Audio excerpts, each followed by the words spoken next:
Hello, everyone. Well, it's the end of the week. It's Friday, and I think let's get started with the highlights today. So, first one would be from Poke the Box. Poking doesn't mean right, it means action. Okay, this probably doesn't tell much on the superficial level, but the context is this. The author is talking about poking and poking as an equivalent, as an analogy to starting something. And there is this common thing we have discussed this in previous highlights as well. We usually procrastinate because we don't know if it's the right way forward. If the step we are taking right now is the right step forward, and we get into that analysis paralysis and we stop thinking. And the author makes the point over here when I say poking the box, as in when the author says poking the box, doesn't mean that okay, you have to wait for the right step forward. It just means you have to take an action, and maybe you find out that that's not the right step to take, but you would not know that in your um in the mess you made up in your mind with overthinking and analysis, deep analysis. You know that once you take an action, it may have been the wrong action, and of course it depends on what kind of wrong action it is. If it's easily reversible one, yes, by all means, take that action. If it's wrong, step back, try something else. That's the point of this highlight. So let's move on. Thanks for the feedback. The process of moving from data to interpretation happens in the blink of an eye and is largely unconscious. Artificial intelligence expert Roger Schank has an observation about this. He notes that while computers are organized around managing and accessing data, human intelligence are organized around stories. I feel there are really two different things over here. One of them is that when something happens, when an event occurs, when somebody gives you raw feedback, and that's data, and we interpret it and make it a story within ourselves. And like the highlight says, it happens in the blink of an eye. We don't even realize that we're doing it. We don't even have that separation where we say that okay, this is what that person is telling me, but language is limited. We actually don't know what the other person is meaning until you ask questions, you clarify, but even then you don't know if you actually have understood what the other person is trying to say. So what we are getting from the other person is data, and of course there is an extension to this story where the other person, whatever that person is saying, that also is a rough approximation of what that person is actually feeling. They may not be communicating it well, and again there's nothing like communicating it well, because everybody communication is really hard. Everybody has a different understanding of words, different baggage associated with words. I can say one word and you may completely relate it in a different way, and a completely unintentional way. Communication is hard. So what our brains do, moving from data to interpretation, it happens in the blink of an eye. It's largely unconscious. And when we build these analogies of understanding data and everything, we are kind of thinking of computers, how they're storing files, right? There are entities called files within computers, and that's where the information lives and all of that. And we covered a similar highlight, I think, a day or two back, where memories are not really like files in a computer. So anyway, this is in this highlight, human intelligence is stored around stories, around experiences and feelings and emotions. It's not stored as discrete data files within our brains. And yeah, that's what makes communication hard, and that's what makes feedback especially hard. Let's move on. Think again. Process accountability might sound like the opposite of psychological safety, but they are actually independent. Amy Edmondson finds that when psychological safety exists without accountability, people tend to stay within their comfort zone. And when there's accountability but not safety, people tend to stay silent in an anxiety zone. When we combine the two, we create a learning zone. People feel free to experiment and to poke holes in one another's experiments in service of making them better. They become a challenging network. Okay, so there is a lot to unpack. So let's break it down. Psychological safety exists without accountability, and people tend to stay within the comfort zone.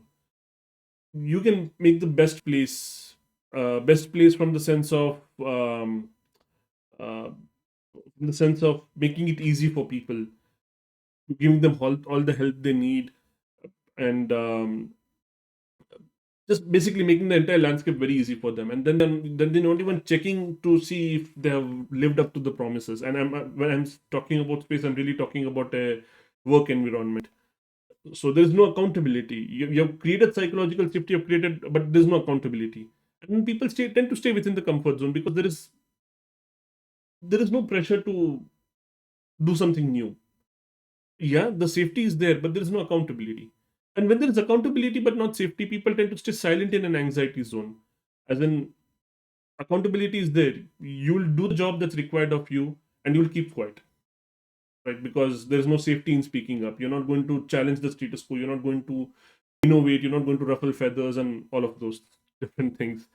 But when we combine the two, when we combine psychological safety and anxiety, we create a learning zone, right? When people feel challenged and they can speak up, they can move beyond what they're doing right now, and therefore they can push the organization beyond. So people feel free to experiment, and they poke holes in one another's experiments, because it's a safe space to do that, right? And they become a challenge network. So yeah, the two elements over here: psychological safety and accountability. All right, let's move on. Cues. Want to show someone the matter that you're listening. Turning towards is tuning in. Okay, now this book is about our behaviors, our body behaviors, let's say. And this particular highlight, it's a very quick thing. You want to show someone that they matter, turn in, face them. It's called, the technique is called fronting, where you're not just, for example, if I might be facing this way and I'm looking at the camera, that's okay. I'm at least looking at the camera, but fronting, I'm facing completely towards the camera. With my torso, with my feet pointing towards the camera, and or I mean, really, this is about a person. So, um, uh, fronting, fronting towards a person, completely turning towards a person, and that's how you show that. That gives a signal that they matter, that there is respect over them. All right, let's move on. Principles. I gradually learned that prices reflect people's expectations. So they go up when actual results are better than expected, and they go down when they are worse than expected. And most people tend to be biased by the recent experiences. I think the highlight says it all, but I can't really think of a context around this, because I've not read this book completely, and I don't think so. I've read this section at all, so I can't really recall. So I'm going to just go ahead. The talent war. In traditional corporate hiring practices, the objective has seemingly shifted from hiring the best to hiring the familiar and safe. People are more afraid of a bad hire than they're excited by a good hire. I think this kind of links to bias as well. We are biased towards something that feels familiar and safe.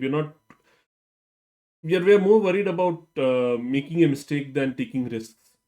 Taking risk, when we take a risk, there's a definite chance that something doesn't work out. That's what makes it a risk, and that's what gives outsized rewards.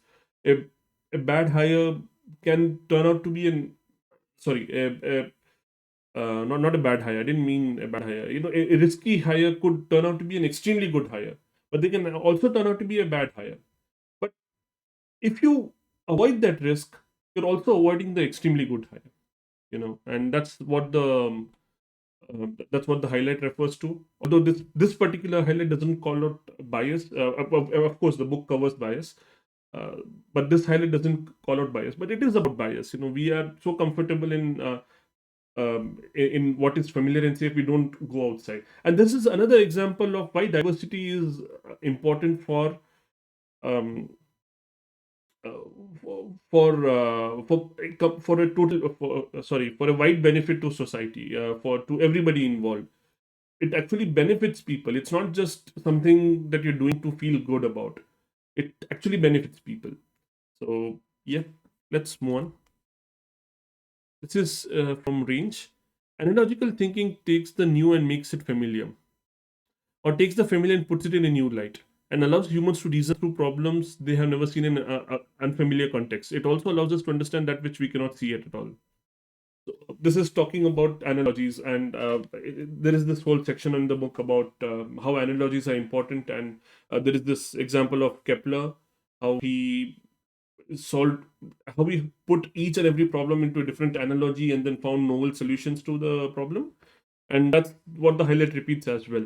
It puts it in a new light. It may be a completely unfamiliar situation, but because we have condensed it to an analogy, now you can see it from a different angle. Analogies may not be right, they may not be perfect, but the point is that they work. And that's what this shows us, that and that's what we see all the time, that when we put something in a comparison with something else, we find solutions that we had never thought of before. And I think that's really it. Let's move on. Choose possibility. The gut principle can help you make smarter decisions, as can finding your professional priest. I don't really recall the entire context around it, but I think the gut principle refers to, for example, when you're evaluating something, evaluating a decision, evaluating some risk that you have to take, you have an immediate feeling when you look at it, and if you just act on that, it may not lead you in the right direction. It is important. There is a book about this. I forget the name. I think it's by Malcolm Gladwell, but I'm forgetting the name. There's a whole book around this. It is important. I think the book is called Blink. So the first gut instinct is important, but it's, if you're just using that, it may not work out in your favor. So build with data. Does the data support your gut? But then again, listen to your gut, listen to your instinct, and help that. That will help you to make a smarter decision. But professional priest, I'm not really recalling, so I'm just going to skip it. The Molecule of Mom. I was just talking about this book with someone today. Dopamine encourages us to maximize our resources by rewarding us when we do so. The act of doing something well, of making our future a better, safer place, gives us a little dopamine buzz. So, dopamine is the chemical of more, like that's what the title refers to. The molecule of more refers to dopamine, and how that's the hormone, that's the chemical that kind of pushes us to do new things, to take on risks, even to go try out different things in hopes for a, what the book calls, I guess it's a scientific term, to aim for a reward prediction error, that is to be pleasantly surprised at the end of it. And yeah, I think it's a very straightforward highlight. It encourages us to maximize our resources by rewarding us when we do so. So we make an effort to reach somewhere. For example, it could be starting a new project, um, and when that's completed, we we get the reward that, okay, I finally finished this. That feeling, that rush when you get that you get, that I've finally done this. I've succeeded, and that's the reward. That is what dopamine makes us feel. Yeah, I think that's pretty much it in the highlight. Let's move on. Get it done. If you suspect that no one, including yourself, will pay attention to your behavior, you can behave in suboptimal ways without worrying too much about the consequences for how others or even you see you. Um, I, I- so this has come up multiple times in the book. I don't really remember the context of this particular highlight. Again, it's a very straightforward highlight that you're not motivated to fix those behaviors which you're convinced nobody else is going to see, or you yourself are not going to see. And there's no motivation to fix those issues with your behavior, just because there's no reason to, there's nobody paying attention to it. Why would you bother fixing that behavior? And the context goes on that, okay, there are there are a lot of examples of things that affect our behavior, affect our motivation. The book is, of course, filled with that, and I think this section refers to it. It kind of draws comparison between different kind of behaviors and different kind of situations, which will motivate us towards different behaviors. And this is one of them. That if you suspect that no one, including yourself, is paying attention to what you're doing, you're not really worried too much about it, which I feel is obvious. But again, it makes sense with every other highlight from this context. So while Readwise is great, like this is one thing I'm missing. I often feel that um, I would want, what are the other highlights around this highlight, or what are the other text around this highlight, and that's a missing feature. I've spoken, like I'd emailed to the Readwise support team to like suggest this feature, but uh, they can only work with highlights. And yeah, it's like how Kindle integrates with Readwise and everything. So yeah, anyway, not the point right now. This is done. Passive income. I've not read this book. It's a supplemental highlight. So your focus should be on the problem solving part, and the idea must solve the problems other people are facing, and there should be enough people who are having the same concern. I think it's a straightforward. I'm not really thinking I should talk about this. I've not read the book anyway, so yeah, I'm just going to skip it. And that's another day done. I think I'm forgetting now. It's been 3 weeks I'm doing this. It's it has its up and downs, different topics, and I'm trying on different things so that this becomes easier to consume. I understand 20 minutes long videos are hard, of course. I don't know. I think today's is around 16 minutes so far. I'm just looking at the counter there. Yeah, it's around 16 minutes. So 17 minutes, shorter than usual, but still quite long. And for example, I started putting timestamps yesterday, and I'm going to put timestamps for the topics. I, I always put timestamps for chapters since the first video, and the chapters are the highlights in the book. But I've started putting timestamps for individual topics. So, for example, I spoke about bias for a bit.